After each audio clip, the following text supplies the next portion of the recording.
the WNBA got caught robbing Caitlin Clark of history. There's footage of Clark recording 2 additional assists on May 15th against the Washington Mystics, and when the official box score dropped, those 2 assists were gone. Erased, like they never happened.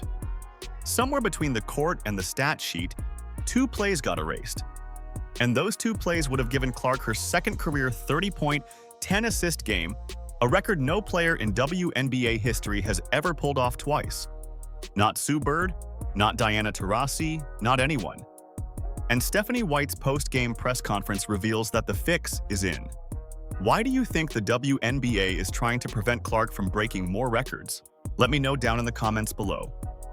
It seems as if the WNBA fixing stats. 2 clear Caitlin Clark assists not counted as assists. That's why she didn't finish with 10. 32 points, 8 assists, 4 rebounds, 2 steals, a block, and a loss. That's what the official box score says about Caitlin Clark's game against the Washington Mystics. And if you just glance at that line without knowing what happened, you'd think it was a good night that didn't go her way. But that box score is lying to you, and the footage proves it. It's looking like one of the MVP favorites is getting fucked over by the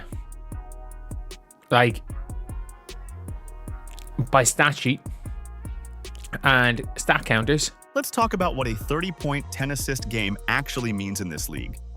It's happened 5 times in the entire history of the WNBA, and no player has done it twice. Not Diana Taurasi, not Sue Bird. Clark already cracked that list with one of those 5 games on her resume, so she's already in that conversation with the all-time greats, already on the same line as the players the league spent 20 years treating as the standard for a WNBA guard. Fixing stats in the WNBA, we saw it her rookie year. We saw it at times last year. They just fix stats to reach the betting line or not reach the betting line, depending on what side you're from. Did Kathy Engelbert's best friend put in a nice bet on Caitlin Clark not to have a double-double? Did Stephanie White before the game, did her wife put in a bet, CC, not to have a double-double? Just asking questions. A second 30-point, 10-assist game would have changed that completely. No shared record, no ties, no one of the players who. Clark would have been the only player in WNBA history to do it twice. Full stop. Alone at the top. Caitlin Clark was not credited with assists on either of these plays, leaving her 2 assists short of the 30th point, 10-assist game in WNBA history. It would have been her second such game, more than any player in WNBA history.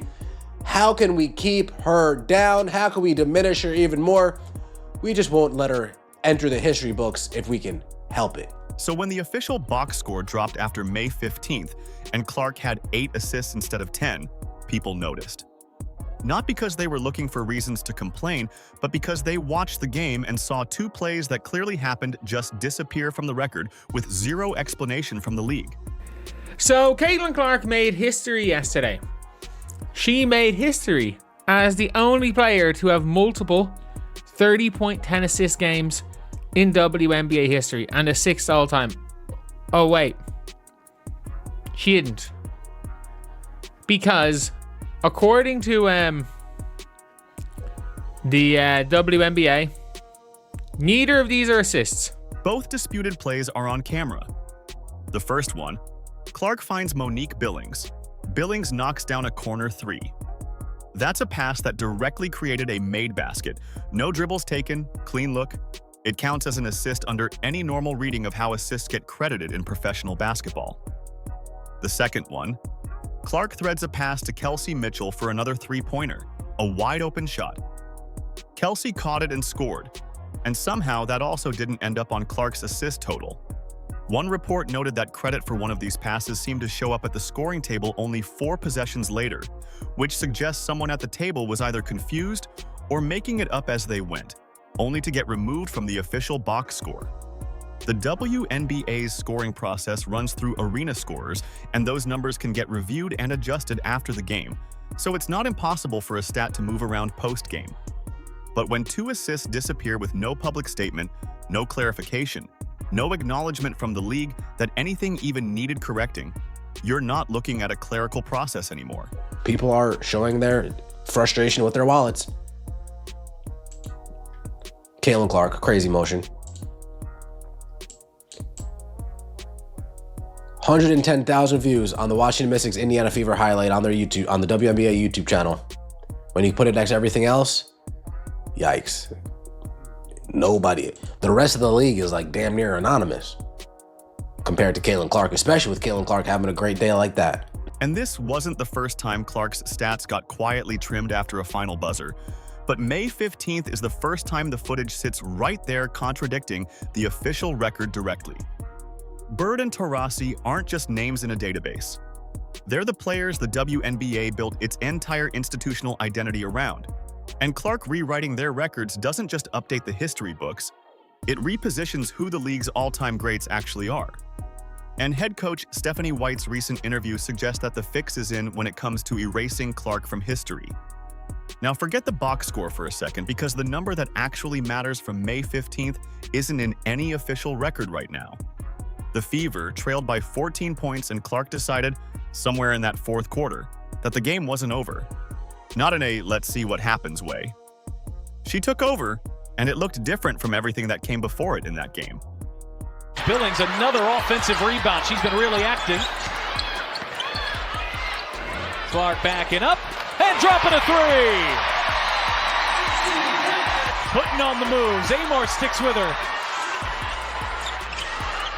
Clark, bullseye! 17 points in the final 9 minutes of regulation.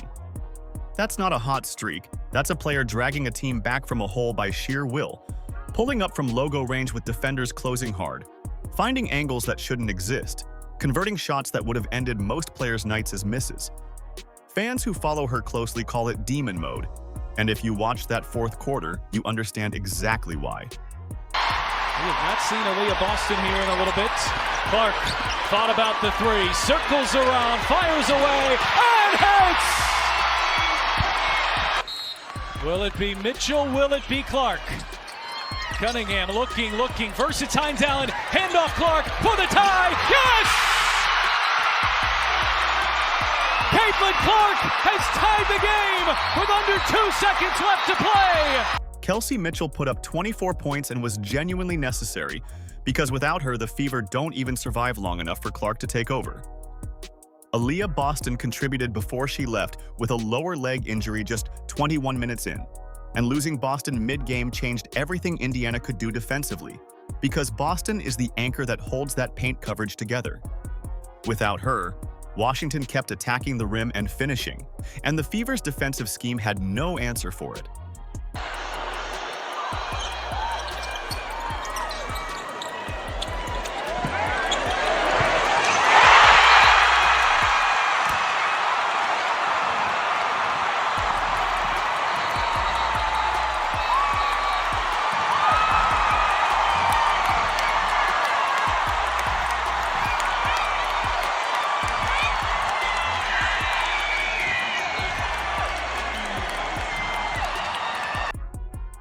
Washington finished with 58 points in the paint through overtime. That number tells you everything about what the Fever's defense was dealing with all night. A Mystics team that kept feeding the paint relentlessly and kept converting, and Indiana didn't have the personnel to stop it once Boston went down. So while Clark was manufacturing a comeback on one end, the other end kept leaking points, and that's the gap that eventually swallowed the Fever in overtime. Monique, they had 58 points in the paint, start of overtime, Washington scoring down there over and over again. What did you feel like were the struggles you guys had protecting the cup tonight? Just executing our coverages at times. Our communication wasn't always there. And again, they just made really tough shots sometimes. There were bodies there, and they just made really, really tough shots. Great players in the post. But Clark still got them there. That 3 to force overtime wasn't panic, wasn't a prayer. It was a decision she'd already committed to before her feet left the floor. She pulled up, let it go, and it went in. And the building reacted the way buildings react when something happens that feels genuinely impossible. Overtime came, and the same defensive breakdowns that plagued Indiana all night kept coming, and the Mystics finished it. Clark couldn't score 17 in overtime too, and the Fever ran out of rope. Stephanie White walked into that press conference after Clark dropped 32 points and 17 of them in the fourth quarter alone. And a reporter asked her directly about Clark's resilience, about those 5 3-pointers in the final stretch, about the shot that forced overtime. White's answer, "I thought our whole group showed resilience, in that rally. We showed the ability to make tough shots. We had some really good time and score execution moments offensively and defensively in those moments. We just have to have more of it consistently." The whole group, not Clark, the whole group. Yeah, Steph, what did you think of the rally that your team had in the fourth quarter, particularly when it comes to Caitlin? I think she made 5 threes in that fourth quarter, more than her first 2 games combined. So just your thoughts on the resilience from her. I thought our whole group showed resilience, in that rally. We showed the ability to make tough shots. We had some really good time and score execution moments, offensively and defensively, in those moments. We just have to have more of it consistently. You can make the argument that good coaches spread credit around, protect team culture, keep everyone invested, and in a vacuum that's not a crazy coaching philosophy. But Clark just dragged a broken Fever team back from 14 down with Boston already sitting in street clothes on the bench. And White's response was to talk about the whole group's ability to make tough shots. That's not team culture, that's erasure with a smile on it. The question wasn't about the whole team. The question said, what do you think of the rally that your team had in the fourth quarter when it comes to Caitlin? Caitlin, reminder you guys, had 17 points in the fourth quarter and she had 5 threes in the fourth quarter. That is unheard of. This bothered me so much. This stopped me in my tracks. I was like, wow. And it's not like this came out of nowhere, because White's substitution decisions during the game were already drawing heat before she ever got to the microphone. Pulling Clark during stretches where she'd clearly taken the game over, reverting to Mitchell as the primary ball handler in moments where Clark was in full control, slowing the pace down in a game where Clark's best basketball comes in transition, pushing pace, getting downhill, creating for teammates before the defense can set up. White's system asks 5 players to share creation responsibilities equally, which sounds balanced until you realize one of those 5 players is Caitlin Clark, and she's currently operating at a level that the other 4 aren't. And that's not a knock on Mitchell or Hull or anyone else, it's just what's true. Of all things, you have a player in Caitlin Clark who played 13 games last season. She has talked about how hard that was on her mentally, how hard that was on her trying to battle back from these injuries. She was in a shooting slump last season. The first 2 games, she was also in a shooting slump. Everybody's saying she's washed, she's not as good, she's overhyped, calling her Jeremy Lin, all of this kind of stuff.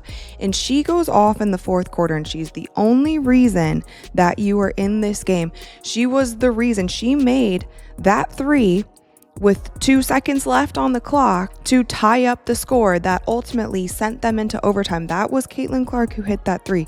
So when White pulls Clark during a rhythm stretch and then stands at a podium talking about the whole group's resilience, those 2 things start to feel connected. The substitution pattern and the press conference pattern point in the same direction. And that direction isn't toward letting Clark be the engine. This offense actually needs her to be. What makes this so frustrating for Clark's fans isn't just that White didn't give her credit, it's the specificity of the deflection. A reporter asked about Clark's fourth quarter directly, with the clear implication that something special had just happened on that court, and White absorbed the question and redirected it to collective execution without hesitation, without even acknowledging what Clark specifically did. That's a practiced answer. That's not someone fumbling through a press conference, that's someone who came in knowing exactly what they weren't going to say. Caitlin Clark has been battling, trying to come back from injury, and she exploded last game. It was so exciting. It was so exciting for her, she's getting her confidence back. She's playing with kind of that FU mentality that we've seen from her, and you're asked about one player specifically and immediately didn't even take a second to say, yeah, Caitlin was great, but also this was a team effort. Not even that. Not even 1 second to be like, wasn't Caitlin incredible? I wish we could have closed it out because of what she did in that fourth quarter and then also into overtime. Not even a second. The WNBA quietly deleted 2 assists from Clark's box score, and her own head coach deleted her from the post-game story, and both happened on the exact same night. At some point, 2 missing assists and a coach who won't say your player's name stops being a coincidence and starts being a pattern. The WNBA hasn't explained why the box score doesn't match the footage from May 15th. Not a statement, not a correction notice, not even an acknowledgement that anything got reviewed. Nothing. Stephanie White, you got to get it together, man. You got to get it together. I've said this numerous times. If this team came out slow out the gate, it's going to be bad news bears. And they are slow out the gate. And you're seeing the reactions from fans. It is bad news bears. And you have to understand what Bird and Taurasi actually represent to the people running this league. Because it's not just about records in a database. The WNBA spent 20 years selling those 2 players to sponsors, to TV networks, to every casual fan they were trying to build a relationship with. Bird and Taurasi are the faces the league put on its own credibility. So when Clark pulls up from logo range and starts rewriting their records, that's not just a sports moment. That's a power shift. And the people who built the league around Bird and Taurasi have a very direct reason to slow that process down, quietly, without anyone noticing. Clark is doing this without the full roster she needs, which makes what she's already pulling off even harder to ignore. Boston's lower leg injury leaves Indiana thin in the paint. The bench depth isn't there to sustain the pace Clark plays at, and White's system keeps working against her instead of with her. Sophie Cunningham, Lexi Hull, Monique Billings, these are players who can genuinely contribute to a Clark-centered offense if the system actually treats Clark as the engine. And the 2026 and 2027 seasons are a real championship window if the front office builds the roster around what Clark actually is, rather than what the current coaching staff wants her to be. The fans won't be there anytime soon unless you fire Stephanie White. We are fed up when Stephanie White benched CC after the first quarter, and the offensive was flowing. That was criminal. Stephanie White is going to be pissed when she finds out admin didn't post a Kelsey Mitchell quote. Damn, and Kelsey, I can't keep defending it, Kelsey. I can't. Clark winning MVP this season isn't a stretch. It's the logical conclusion of what she's already doing on the court, night after night, often without the right pieces around her. But every time the league adjusts her stats post-game without explanation, every time White redirects a press conference question about Clark toward collective execution, the official record drifts further from what fans are watching with their own eyes.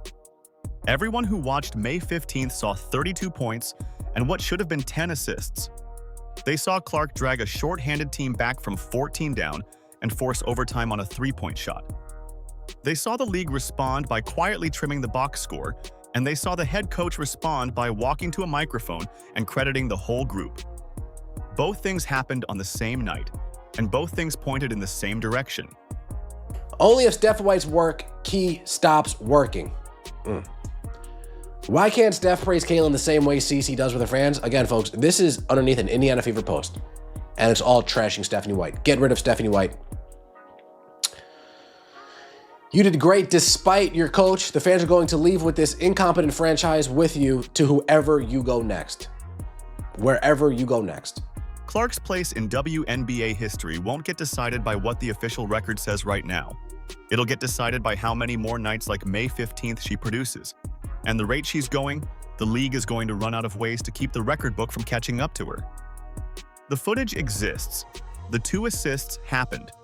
The box score reads 8, the camera reads 10, and the WNBA hasn't explained the difference to anyone, not publicly, not privately, not at all. Clark scored 32 points in a loss on May 15th and walked off that court knowing the real number was higher. Until the league explains those 2 missing assists on record, that box score isn't an accurate account of what happened. It's a document of what the WNBA chose to count. Why do you think the WNBA is trying to prevent Clark from breaking more records?